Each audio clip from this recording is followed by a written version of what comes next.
With surfing, for some reason, I was able to do it, and I think that's where a lot of the joy came from. There was no plan, and there was no outcome, and there was no goal, because I'm never going to be like a world-class surfer or make a living at it or anything. It's just something I do because I love it, and it loves me back. I think that's kind of an incredible thing. And when you stumble on something like that in your life, it's like you gotta feel grateful. It's like, wow, I still ask myself, where the hell did that come from? And it makes you wonder what else is around the corner. Like, what's the next amazing thing? Welcome to the Feisworld podcast, engaging conversations that cross the boundaries between business, art, and the digital world. Hello, boys and girls. Welcome back to episode number 29 of the Feisworld podcast. I had the pleasure to meet Clint Willis about 5 years ago. Clint authored and edited a number of books you can find on Goodreads, and the most recent one is called The Boys of Everest, the tragic story of climbing's greatest generation. Clint and I immediately sparked a conversation about spirituality, meditation, and what it means to live a meaningful life. When I was a little girl growing up in Beijing, I dreamed of living a Californian life. So at the age of 27, when I first met Clint, I asked him, "What if I want to surf?" He responded, "You surf." The good news is that Clint's answer didn't just stop there. He painted a picture for me on how I or anyone else could pursue their dreams and build a life around to support their passions. Clint is a significant influencer to why I started the Feisworld podcast. This conversation was recorded over Skype, and it was a learning experiment for me to figure out how to balance mono versus stereo tracks. And I was recording without a headset, so you might hear some background echoes, but I've done as much as I could to enhance the audio quality. Please forgive me. Clint's words and wisdom have been carried with me over the past 4 or 5 years, so I thought it would be selfish not to share them. In fact, I'm still seeking opportunities to be able to work with Clint one day because it will be awesome. Before we get down to business, here are a few fun facts about Clint. He's an avid surfer who discovered surfing at the age of 50. He regularly practices meditation, yoga, and surfs as much as he can near his home. Guess where? Not in California, but Portland, Maine. In part 1 of our interview, Clint dissects the construction of his company called The Writing Company and answers questions such as how to create and sustain a collaborative environment, what is the process to promote and regularly practice collaboration among writers, how does Clint create an effective peer review system, what is the hiring process, what does it take to continue his legacy and embrace the company's unique culture, how does Clint recognize good versus bad writing. So I promise you that this will be really interesting whether you are a writer or not. And thank you so much again for listening to the Feisworld podcast. All the show notes and other tools, resources can be found on my website, Feisworld. Without further ado, please welcome Clint Willis.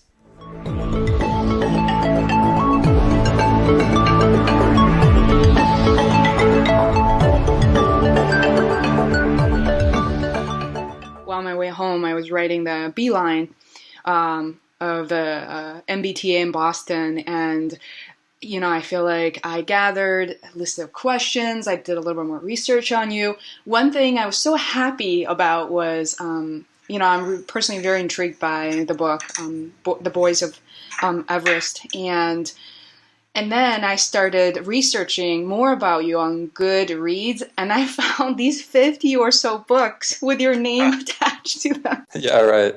Yeah, it's a bit of an exaggeration. I mean, in the sense that they were all anthologies except for the Boys of Everest. I was just doing collections of stories about stuff that interested me.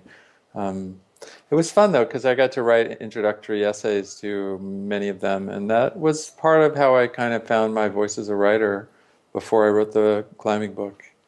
Really? Yeah. Mm-hmm. Wow. So Yeah. what year was that? Sort of finding I, your s- voice. I started doing anthologies. I think the first one was Epic. I mean, I know that was the first one, but I think it came out in 96, probably. And were you a writer before 96? I thought so. Oh yeah, yeah. But I was more like magazine stuff, things like that. And I spent a lot of my time as a financial writer because I worked at Money Magazine for about off and on for like 10 years when we lived down in the city, 10 or 12 years. I was kind of in and out of the Time life building, and much of my work was at Money. So I sort of learned to be a financial writer. And the scheme when I moved up here was that I would use financial writing to sort of support myself, and then I would be able to branch out and do other kinds of work, which worked actually. It took a while, but yeah, actually it worked. It worked. Yeah. Yeah. Uh, And when you said the city, did you mean like New York City or? yeah, New York. Wow. So moving from, what year did you move from New York to Portland? 1993. Oh, wow. Nice. And you lived in New York for like 10 years. Well, I think, yeah, I showed up in New York in like 1980 after I dropped out of grad school. I was studying political science at Yale, and then I quit that program, moved back to the city because that's where all my friends were, and moved in with a couple of pals. And then Jennifer and I took up with each other, and I moved in with her, and then we got married really quickly, like 6 months after the first time we went out. Although I had known her for several years because she was a friend of a friend.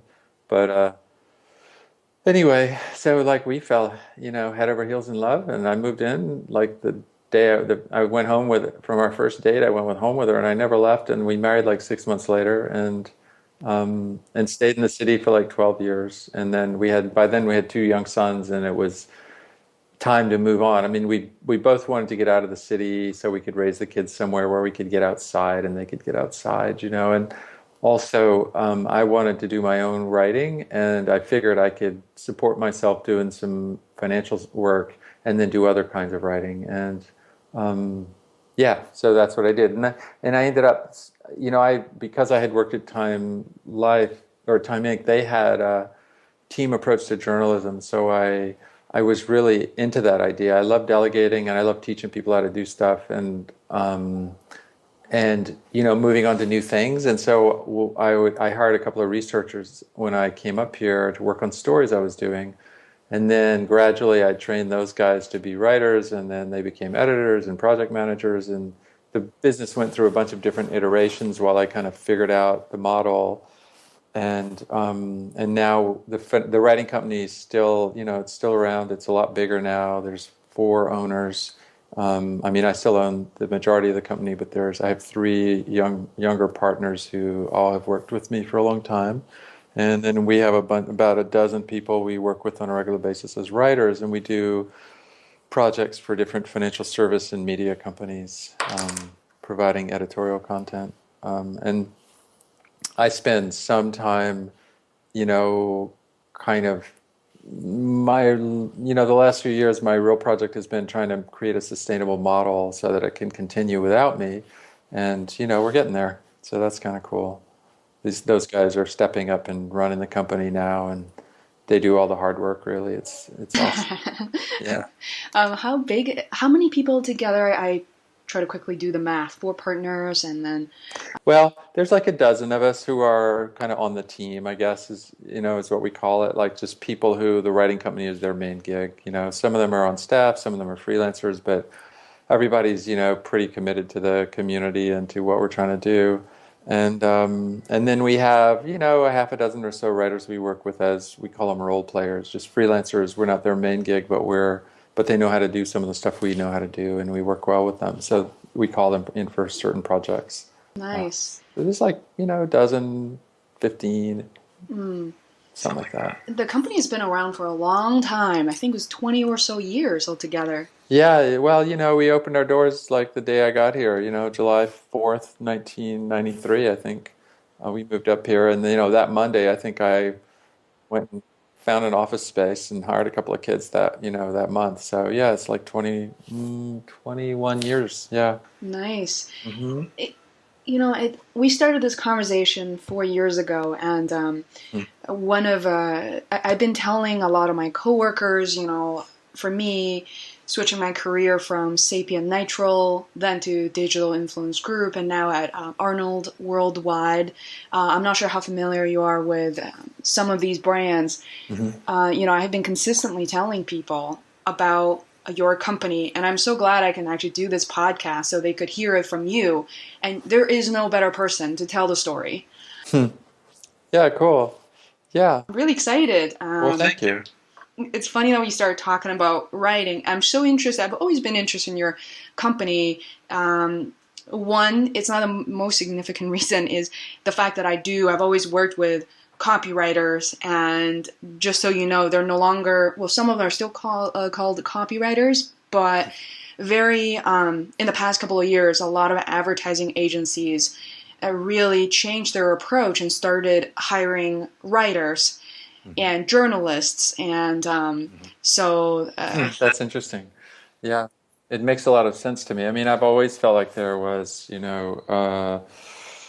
a place in the kind of work we do for people who are really committed to writing, and I mean that's what I was into, and that's what I knew how to do. And so when I hired people who either were or wanted to be writers, and we never were really communications people, and we were never marketing people, but we find ourselves increasingly working with people, where that's their primary training and their primary orientation. They're trying to do some sort of marketing or some sort of communications, but they don't necessarily always come from a background that, stresses writing and editorial skills. Mm-hmm. And I really love the idea of bringing people who are first and foremost writers into these kind of conversations about creating content, because a lot of times the people who are having those conversations and who are funding those conversations actually aren't really connected to that tradition, the tradition of writing, and journalism that I sort of came out of, where you took that stuff very seriously. When I started my career, I was a fact checker at Time Inc. and I was a young fellow with a lowly job in that building, but I felt this enormous responsibility, because at the end of the month, we were a monthly magazine. I was responsible for the facts in several stories, and not only the facts, but it wasn't just a matter of factual stuff, it was a matter of how the stuff read, and I don't mean in terms of style, but in terms of whether it actually said what it thought it was saying. Because if a reader called in with an interpretation of the writing that was legitimate and that was in some way introduced some, problem into the story, or identified some problem with the story, that was on me. I was the youngest, least experienced person there, but it was my responsibility. And if you blew, if you made these, what would now be considered to be like just forgettable mistakes, it was a big deal, and 2 or 3 of those in a year, and you were out of the building. And it was a tough gig to get. So it was serious, man. I remember being up, at 2 a.m, poring over some story, just like, to make absolutely sure that there was nothing in there that wasn't exactly clear. It was fabulous training. And I think, every generation says this, but I don't think the guys coming up now get that kind of training, right? It's really hard to come by.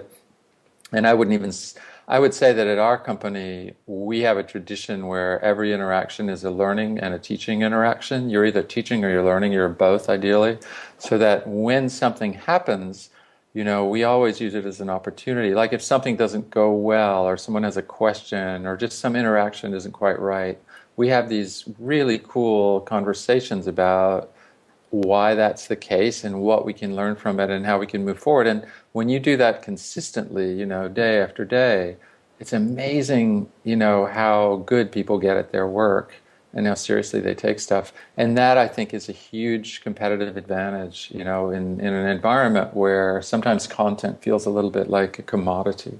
It's some content is a commodity, it's like, it's a commodity. It's just something that you can get, right? But our ambition, is to do writing that's adds value, that's actually worth something and that stands out. And to do that, you just have to take it seriously, which of course is way more fun than the other thing. Yeah, I'm so fascinated by this peer review system that you created for your company, and I'm saying that because yeah, go on. Yeah, because I've been working in an advertising agency for a long time, perhaps too long. It's very easy to create conflicts, and when we talk about collective wisdom and collaboration, actually even before collective wisdom, collaboration we mean project manager, technologist, creative, copywriter. And when we come together, we oftentimes have very, very different opinions. And I noticed a symptom of people kind of are interested in sort of what they know. And, there's probably many ways to describe the situation. I'm sure you're aware of this. And I'm just so intrigued by having writers come together and actually critique and share feedback for one another. And how do you create a system? How do you kind of moderate that, facilitate? Yeah, interesting. No, you talk about it a lot, right? I mean, first of all, I had the advantage in the early going that I was the guy. I was the boss. I was the guy who knew stuff, right? So the people I was hiring had no experience really. They were young and they were green and they were awesome, so they wanted to learn and I wanted to teach. And so it was really, it was kind of a win-win thing on both sides. And over time, we kind of developed a culture where it was partly because we're a self-selected group. We're super careful about who we work with, and then when we do choose to work with someone, by that time we've tried them out, and we know that there's somebody who really values collaboration, who's really open to other people's ideas, especially ours at any rate, and who will value that experience of collaboration that's constructive. So some of it is about that, choosing the right people who are oriented that way, and then talking about it a lot, at every opportunity, bringing it up. I mean, we had a conversation Monday. There are half a dozen of us who meet once a week, and every month at our weekly meeting, one of those meetings each month is dedicated in part to going over the list of people we work with, everybody on our team and our community, and talking about their situation. And people talk about interactions they've had and how they handled it. And, this is the kind of stuff we talk about.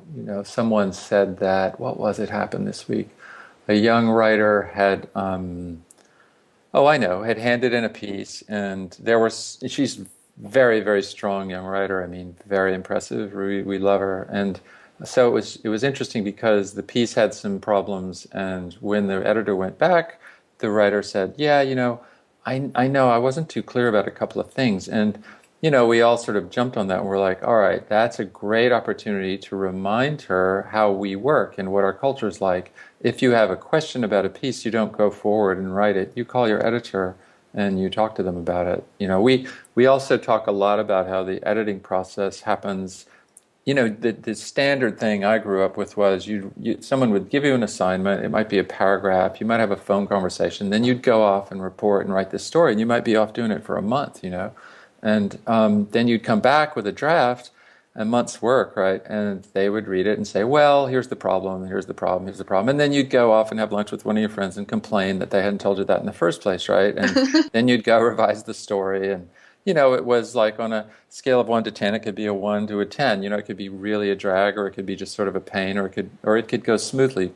But it rarely went as smoothly as it could, was my feeling. And it seemed pretty obvious to me that the biggest problem was that the collaboration happened at the end of the story and not at the beginning, which seemed insane to me. So we don't do that. We make sure the collaboration with the client, between our editor and our writer, and then the client, we move all that to the front, or as much as we possibly can, so that before we start work on the story, everybody knows where we are right now and where we hope to be, what we know and what we don't know, and how we're going to find it out. And then the writer is launched, in the story. But so much learning goes on in that early part when you're thinking about how to plan and structure your work on a piece, which is, of course, the crux of it. Because how many times does young writers sit down and go like, well, what do I do now?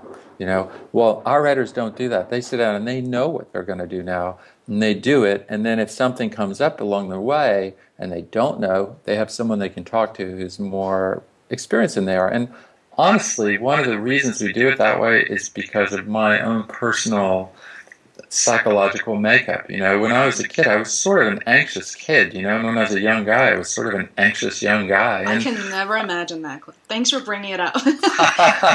Oh, I hated it. I hated that feeling of anxiety, so I looked for ways to manage it. And for me, writing a story without proper guidance, that made me crazy, and I'm also a reasonably empathic person, and I didn't want the young writers who worked for me to experience that any more than was healthy or necessary, right?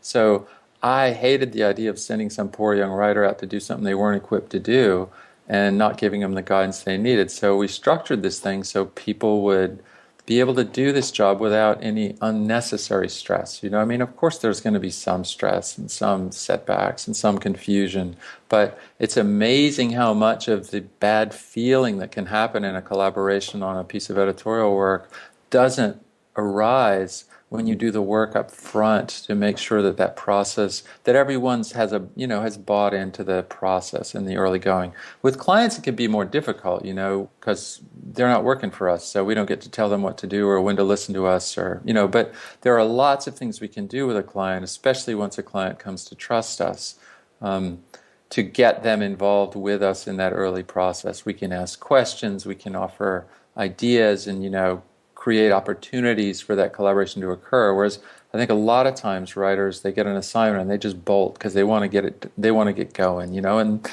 and sometimes I think they don't trust the client enough to, in the sense that a lot of times clients they have things to offer that writers don't give them credit for. They sort of think, they don't know what they're doing, or whatever, or they haven't articulated something well, so there's this sort of tendency to jump to the conclusion that they can't.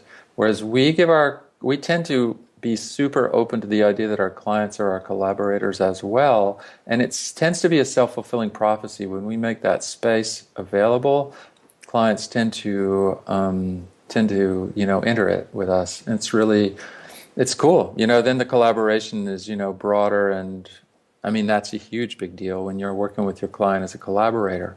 Mm-hmm. And I really like where you're going with this. And if I may ask a nerdy question, mm-hmm. in terms of collaboration, what are some of the tools? For instance, like I use Google Doc a lot, and then people can comment and share. I love Google Doc. Yeah, love it.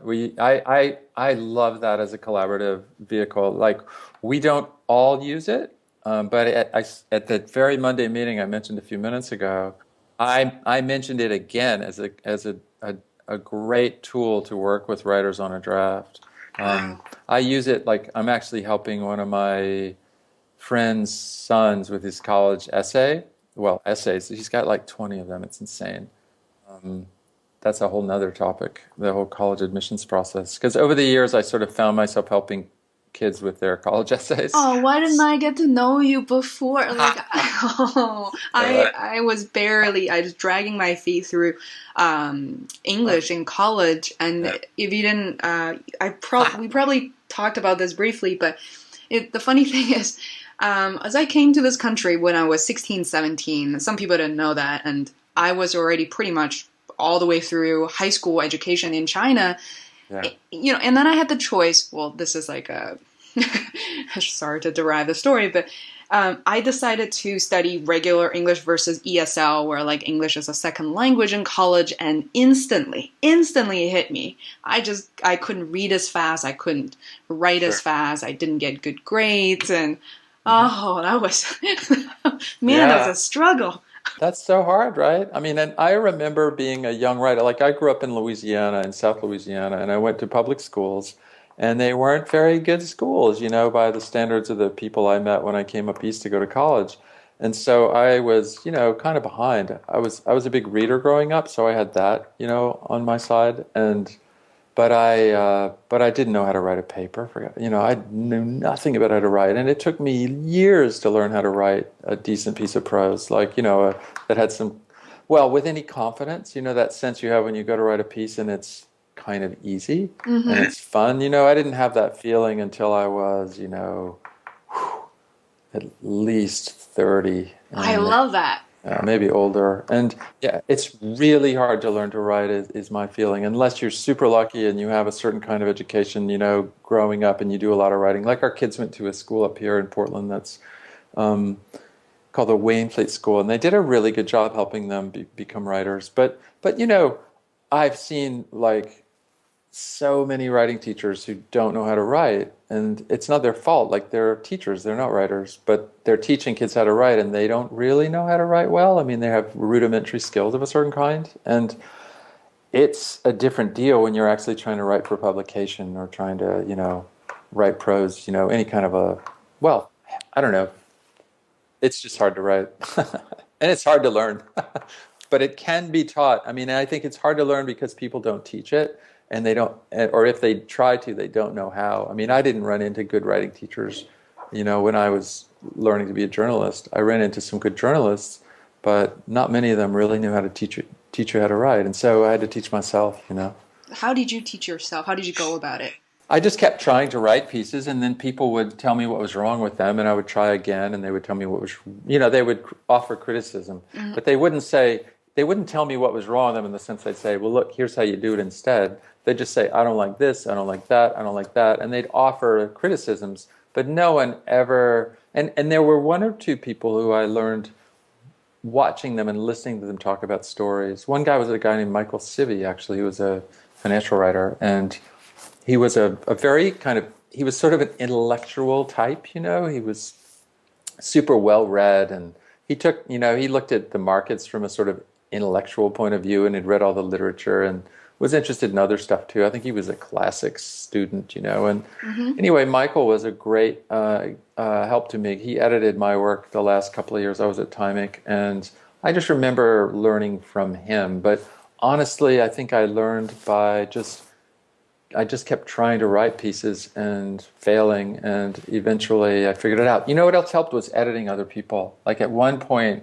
I left Time Inc. briefly to work on a startup magazine, and I was editing all these freelance writers, and man, their copy was really terrible by and large, and so I had to rewrite a bunch of stuff really fast. And honestly, I don't think the stuff I ended up, the drafts that I ended up with were awesome pieces of journalism, but they were better than the stuff that came into me. And one thing I've noticed again and again is that editing other people's copy seems to help people get over that hump to where they're comfortable writing. Yeah, that's a kind of a counterintuitive approach in my opinion, because I think, most of us like bite our nails and we stare at a blank piece of paper hoping something will come out.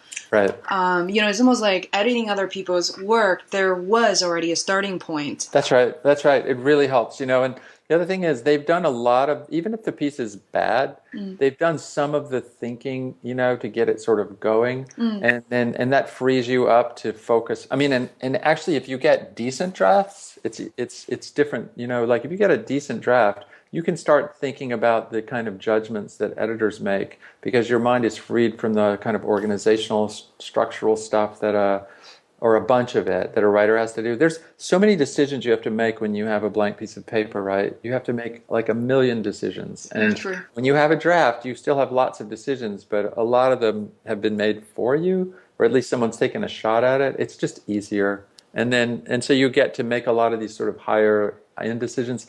Yeah, I don't know. I mean, for me, in terms of my own writing too, for many years I thought, like I started out thinking, I want to write stories and I want to write about this and that. And I ended up doing all this financial writing, and I thought, oh man, I've kind of blown it here. I've sort of missed my chance to be a real writer, is how I thought of it. And what happened was I found that after I've been writing about all this other stuff, like just grinding out many, many stories on just pieces of expository writing, and after I'd done a ton of that, I always used to say to people, it's like I was a musician who just played like a million like gigs, and and then like I was a drummer who played like 1,000 weddings, and then I got stuff that I just totally had it down. Like the basics were so nailed that I could start improvising, and then suddenly I was doing like jazz improv. It was like really fun and free, and liberating. So getting those basics down, I think to some extent is a matter of like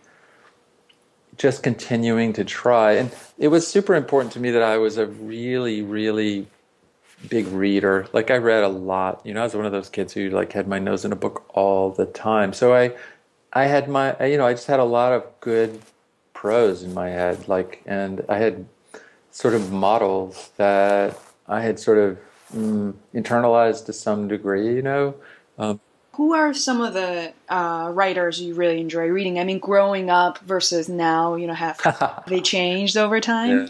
Yeah, yes and no. It's funny. I mean, like when I was a little kid, I just kind of read whatever came my way, and I didn't have a ton of guidance. My dad was a big reader too, but he was kind of he had gone to college and law school and stuff, but he wasn't like a hugely, what do I want to say? It was a different time and a different place, right? So he didn't know world literature really, but he had read a lot of classics. He really had. And so they were kind of lying around the house. So I would, I picked up sort of stuff like, he was a big fan of O. Henry, who was a short story writer back in the, early part of the 20th century. And I remember he asked a friend of his when I was like 12 or 13, hey, my kid is really into reading. What should I tell him to read? And his friend, who was, I think, a college professor at the local college, said Sherlock Holmes and Mutiny on the Bounty and what else? Those two, I think, were the big ones. So I read, and the Hornblower novels, about a English sea captain. So those were really, I remember loving those. I was like, oh, those are amazing. Mm-hmm. And then over the years, I went up east to college and I got introduced to a lot of the sort of more kind of contemporary classics at the time, right? This is a while back, but like Hemingway and Faulkner and people like that. But I always had a big thing for English writers. Like I was a huge fan of Joseph Conrad. As a young man, I really loved that, and I loved all the stuff set on the ocean because my dad had been in the Navy, so I had sort of ideas in my head around that. Mm-hmm. Yeah. Anyway, like Conrad was a big influence on me, because Conrad wrote about what it meant to be a virtuous person. There was a lot of that in his stuff, and so I used to say I got some of my ideas about what kind of person you should be from people like Joseph Conrad and Charles Dickens, and Tolstoy and people like that. Many of whom I read without really understanding that they were a big deal. I just kind of came across them, So that's kind of cool, to have that sort of innocence when you encounter these things. How do you identify good writing?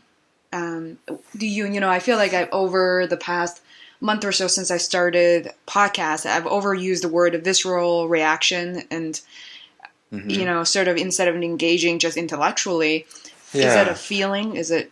Oh, I mean, that's a great question. And the answer just leaps up for me. Like, I believe it. It's true. There's no lies in it, is the way it feels to me. And sometimes you can tell that, like you can see the lies because there'll be a sentence that says one thing and there'll be evidence within the document, that you're reading that on some level tells you that can't possibly be true, or the writer will be making some emotional claim or something that happened, and you just say that's not valid. Either you're deceiving me and yourself, and or yourself, or you're just incompetent to make this kind of judgment. So I'm not interested in your writing anymore. I mean, I said it to this young man I'm working with on his college essay the other day. Every sentence that the reader encounters is an opportunity for you to be truthful and to earn their trust, or to lose their trust either because you overreach or because you make a mistake that suggests that you're not trustworthy. Like any little thing that you say that's verifiably untrue, and there's a million ways to write a sentence that seems to describe what's going on or something real, but when you actually break down the sentence, you see that it's literally not true. There's no way it's true. Like you write one sentence and another sentence, you say, well, if that's true, then that can't be true. It happens all the time in pieces. I can't call an example to mind, because it's one of those things. But Yeah. It happens all the time. You see it in prose all the time. And as soon as that kind of contradiction arises, the reader doesn't have to analyze it. They sense it, they feel it. So on some level, they're aware of it. And it's not mystical, it's just the way the brain works, right? You're making all kinds of judgments that aren't on a conscious level. And they know they can't trust you and they lose interest. And the more sophisticated the reader is, the more they've read, the more practice they have at making these evaluations, of course, the easier it is to lose them. And at this point, I'm a sophisticated reader because I've read so much. And I think being a writer also, or having done a lot of writing, makes you, it also means you're more sophisticated about this stuff because you're making those decisions yourself. You know it from the inside. And so you encounter this sense. I mean, I can pick up something generally and tell if I trust the writer really quickly and if I'm interested or not. And they're totally correlated. If I don't trust them, I'm not interested. Because why do I need to sit here and have somebody basically make claims that they can't verify or back up, That's funny. One of the questions I didn't get a chance to ask was when you said you guys hire very carefully and, you hire like-minded people. So I was thinking, what is the hiring process? What is the interview process? So I bet you probably will request a piece of paper or a few pieces of work. Oh, yeah. Well, actually, what we do, we have this really cool system that we've evolved over the years, and it seems to be working really well for us. We will identify people who we think of as prospects, and we will have them on our list of writers we want to try to work with, and we'll try them out on pieces and see how they do, and at every stage we'll reevaluate how's it going, and a lot of it has to do with what they're like to work with, what they're like to collaborate with. Are they fun? Are they nice? Are they interested in what we have to say? Do they are they I don't know, are they able to engage in a collaboration in a way that feels comfortable and fun, really? And in terms of their skill set, it's cool. If their skill set is still on the early part of the learning curve, that's fine. We just pay them less and we train them. Yeah. And if they really know what they're doing, to some degree, then we pay them that much more. But we're still working with them to get them to where ultimately we like to get to people to where they know how to do everything that we know how to do, and then they're potentially can be involved in all kinds of projects in all kinds of roles and so on. But that process takes place over time. So it's not so much what someone's skill set is at a given moment. They may be making a mess of their copy, still to some degree. I mean, that's overstating it, but they can still be definitely got a lot to learn, but if they have the right attitude and the right feeling and the right sort of, and honestly, Faye, I think it comes down, are they a person who's interested in telling the truth? Are they someone who's interested in being straight about stuff? Because those kinds of people are really cool to work with because they don't try to manipulate you, they don't try to deceive you, they don't try to manipulate or deceive themselves. They're interested in what's really going on here, and that's a really important characteristic in someone who wants to write prose, I think, no matter what sort of prose. Because it's all about truth-telling, it's all about reporting the news, in a way that's super clear. I think this, as you're describing the process, because I think it's not only a reflection of your employees and your partners, but also truly of who you are. And you won't be able to avoid this topic. Now we're on this podcast, and let's talk about you for a second, if that's okay. Sure. So I mentioned this before, and I think we've only met 2 to 3 times, and the first time, for me to recall the experience, was at Eli's bar mitzvah, and I remembered just meeting you for the first time. I realized I could easily listen to you talk all day. And thank you. That's very nice. You're welcome. And I could listen to me talk all day too. Ask for your employees' feedback on that. Would be pretty interesting. Yeah, exactly. They have listened to me talk quite a lot, and honestly, I think sometimes they've had there are moments when they've had plenty of it. And in fact, just to go on about the writing company for another minute, I mean, part of my job at this point in my career is learning to shut up and let them talk and figure stuff out themselves and make choices themselves, because they've acquired quite a lot of wisdom themselves at this point. In many cases, they're in a better place to make the decision because they're on the ground in a way I'm not. And it's I'm talking quite a lot here because I guess that's the idea of this thing. But I do find that I subside into silence more readily than I once did. Yeah. Mm-hmm. I think that that approach compared to one of the reasons why I respect Richard Branson so much is because, he owns these dozens of companies. And one of the things he commented on Steve Jobs was that Steve didn't really delegate all that much, that Steve only trusted his own instinct. And I know that this is very controversial, like being on a podcast versus Richard Branson truly trusted the people he appointed to be in those positions instead of overriding their decisions, disapproving them. So really interesting. I think one of the, we met 4 years ago, but there's one thing that you said to me that kept echoing in my mind, not only in my mind, I actually kept repeating it verbally as well, sharing with others. And it sounds funny, comical, but it's very true, was knowing that you're a surfer, and I had been dreaming of the California lifestyle and all that, and since I was a little kid in Beijing, we kept we started talking about it, and then I asked you very simple questions like, what should I do if I want to surf?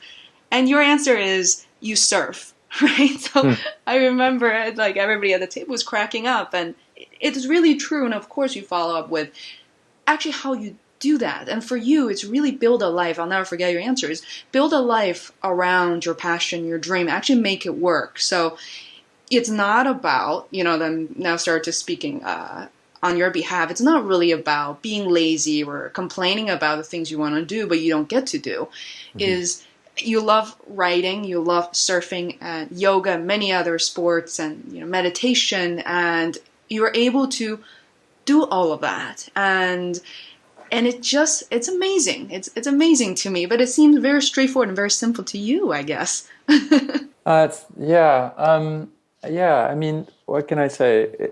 I think as I said earlier, I mentioned I was an anxious young man and an anxious kid, and not all that happy. I was pretty stressed out a lot of the time when I was younger, and so it was super important to me, like, to feel better. That was my main goal, I think, really, was to feel better. And so I did a lot of work. I started seeing a psychotherapist when I was about 30, when it became clear to me that I just was, my life was going to get worse if I didn't, and it wasn't going to get better. And, my wife Jennifer was really the one who kind of nudged me in that direction pretty hard.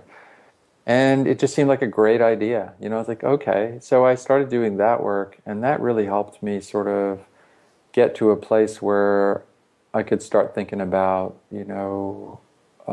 just being more skillful about how I tried to be happy. Because in the end, ultimately, I think that's what people want, right? They want to be happy.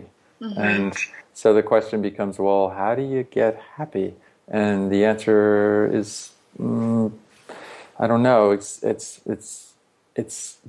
central. It's the central problem, right? And so, like, when I started my business, it was really clear to me that I did not want to spend, all of my time like writing financial stories, because I had done that already for quite a while. I knew I was going to be doing a fair amount of it for a while, but I wanted to do other stuff, and a lot of that other stuff had to do with just figuring out how to be more happy. Like, I think for some people it's totally cool. You start a career, you're really into what you're doing, and you just do that all the time. I had this really strong sense that I needed to clear some space to do some work, to get out from under or whatever it was that was bugging me, about being a human being. And so every decision I made was trying to clear some space to do things that I thought would help me feel better. And so, I needed to make a living, because I felt I had 2 children and my wife, and I felt like, for whatever reason, it just seemed to me really important to just take care of them on some level, like to make sure I made a living. And that freaked me out too. So I don't know. So I was really motivated to carve out some space for myself and get some freedom in my life just so I could sort of tackle these issues I felt like I needed to tackle. So I made, like, every decision I made was like, how do I get free? How do I get free? And then once I was free and had some space, it was like, what do I do with this space? And those two questions were like, how do I get free? And then what do I do with my freedom? They kind of informed almost every choice I made for a while.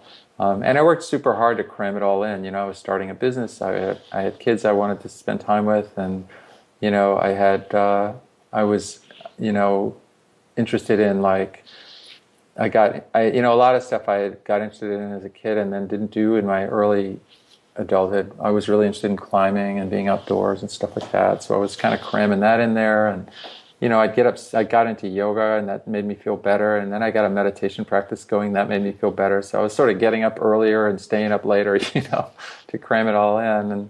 And that was sort of intense, and it taught me a lot too. I don't know, Faye. It's like I think I think that a lot of us feel that way, and perhaps we could argue. I think some people don't need that much space, that much freedom, but ultimately, there's an article on LinkedIn. Front and Center got like probably 50,000 views. It's like how to be happy when everybody else is angry and cranky at work. It's kind of funny. And I think there's so many of us, myself included. I hope I didn't let you down by not surfing every day 4 years later. No. I'm still working on the plan. Surfing, the cool thing about surfing is, like, I started like 8 years ago. I was almost 50. And I was a really good swimmer, Yeah, no, I was a competitive swimmer growing up, and so I was really happy in the water. I love the water, and I love the ocean. But I had never surfed, and I took a surfing lesson just because I knew there were people surfed around here, and I thought, oh, that's something really cool. I got to try that. I was always just trying stuff, and it was sort of on my list, And I went surfing, and I was just like, oh wow, I really, really like this, and I became, something just shifted for me, and it became kind of like the main thing I was interested in doing, apart from making a living and, stuff like that. I just wanted to surf. So, and what I found about it, one of the things I found about surfing was that, like, I took one lesson and then I just surfed and I got better. And it was because just being in the water, paddling around, letting the waves come, and just trying to get up on the board and surf, I learned all this stuff in this kind of unconscious way. You have all these implicit, like, memory parts of your brain that hold implicit memory and stuff. I have all this implicit knowledge of surfing in my brain, but I could not articulate it. I have no idea what I'm doing now differently from 8 years ago that makes me a lot better surfer than I was. And I love that, or sort of just, I don't know if organic's the right word, but I just love that kind of way that happened, because I was always a very earnest sort of learner. I'd be like, I'm going to read all the books, talk to all the people, get myself prepared, and then I'm going to do it, which was a big problem for me as a mountaineer. Like, you gotta be more, like, free, and you just gotta, like, kind of go for it. And I was not great at that, but with surfing, for some reason, I was able to do it, and I think that's where a lot of the joy came from. There was no plan, and there was no outcome, and there was no, like, goal, because I'm never going to be like a world-class surfer or make a living at it or anything. It's just something I do because I love it, and it loves me back. I think that's kind of an incredible thing. And when you stumble on something like that in your life, it's like you gotta feel grateful. It's like, wow, I still ask myself, where the hell did that come from? And it makes you wonder what else is around the corner. Like, what's the next amazing thing, So that concludes part 1 of my conversation with Clint. In part 2, Clint delves into his decision process in making his life a reality. We also cover secret origin questions such as, has Clint always been this way? The kind of person he is today? And what is Clint's psychological makeup that contributes to his success and lifestyle? Let's also walk through a day in Clint's life, from AM to PM. What does it really look like? How does Clint practice yoga, meditation, and mindfulness? Really, how do we get calm? Last but not least, how not to live a life in narrative and just be comfortable with change and uncertainties.